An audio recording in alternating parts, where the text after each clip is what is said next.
So guys, today we're going to be testing out this toy. It's a Hot Wheels car that you could pull back, make it go, and there's some ramps we can make it jump.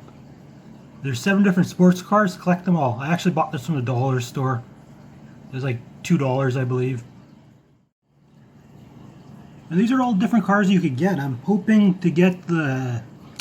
I think I want the yellow one. It looks like the best one.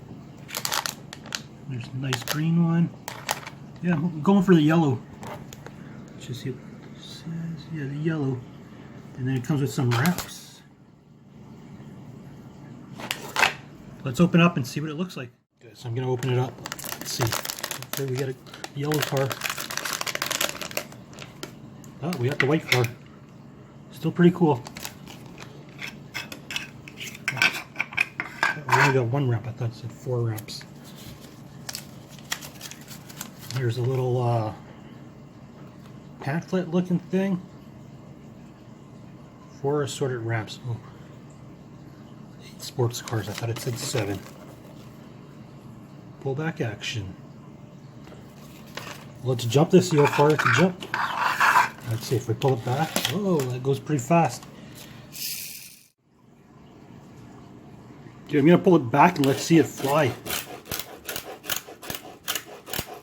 Pull it back like 100 times so it goes as fast as it could go. Oh, that wasn't good. Let's try that again. Oh, that was nice. Would have been cool if it landed on its wheels. Okay, let's try it one more time. Let's make this a good one. Line it up.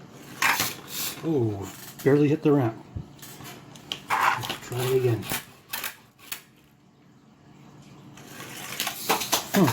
Guess I'm not good at toys. You guys should probably watch Ryan's World. He probably reviewed this and he's probably a lot better at toys than me. But anyways, I'd still have to give this car a rating of 10 out of 10. Definitely worth the money.